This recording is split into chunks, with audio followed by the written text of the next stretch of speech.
If ever you are to visit a place that has a lake in the woodlands and a beautiful waterfall, you might also find two busy little engines called Skarloey and Rheneas. The engines know everybody, and everybody knows them.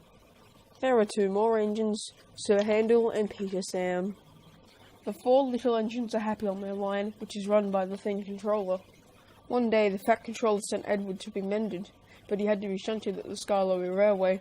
But when he got there was a big surprise awaiting him. It's Skarloey. What's he doing here? Both engines had worked on the Furnace Railway before, which is where the two of them were built. Skarloey was pleased to see Edward. "I've been sent here for a rest," he sighed. "I was put in this siding so I could see everything and not be lonely. But I do miss Rheneas. He's going to be mended. I wish I could be mended too and pull coaches again." Before Edward could respond, a workman walked up to him. "I'm taking you to the works." The man climbed inside of Edward's cabin and started off. "Well, goodbye, Skarloey. Your railway really is a lovely line." "Oh, it is. You've cheered me up, Edward. Goodbye." Meanwhile, Sir Handel was having some trouble with some coaches. He tried to be kind, but the coaches didn't trust him. They were awkward and rude. But there was worse to come. Some donkeys thought the tracks were the perfect place in the sun. Sir Handel had to stop very quickly in order not to hit them. "He's bumped us," wailed the coaches. "Let's pay him out." The coaches were so cross they didn't care what they were doing, and they pushed Sir Handel right off the rails. After Sir Handel was put back onto the rails, he limped sadly back to the shed.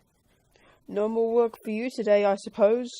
But how are we going to pull the visitors' train without an engine?" "What about me, sir?" Skarloey piped up. "Skarloey? Are you sure you can do it?" "Well, I'll try." Before long his fire was alight and he started to build up steam again. "Goodbye, Sir Handel," said Skarloey as he left the sheds. The coaches stood ready at the platform. "I'm ashamed of you," said Skarloey as he buffered up. "I'm ashamed of you," said Skarloey as he buffered up. We're sorry, Skarloey," quivered the coaches. They had a lot of respect for Skarloey. Soon the guard's whistle blew and Skarloey started off again. Skarloey remembered all of the stations where he had to stop. The sun shone and the rails were dry. "This is lovely," sang Skarloey. Presently, the line grew steep. Skarloey felt short of steam and began to struggle. "Take your time," soothed his driver. "It'll be better downhill," Skarloey said to himself, but he was wrong.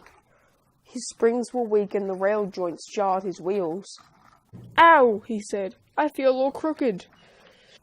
His driver stopped Skarloey so he could get out and examine the damage. "We'll need a bus now for our passengers." "No," pleaded Skarloey. "I'll get them to the station or burst."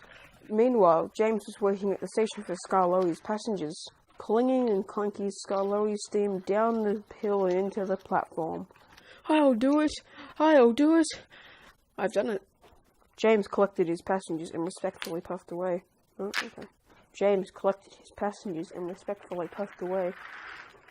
Everyone was pleased with Skarloey, but he was still worried. Old engines can't pull trains like the young ones can. They can if they're mended, Old Faithful, and that's just what's going to happen to you. You deserve it.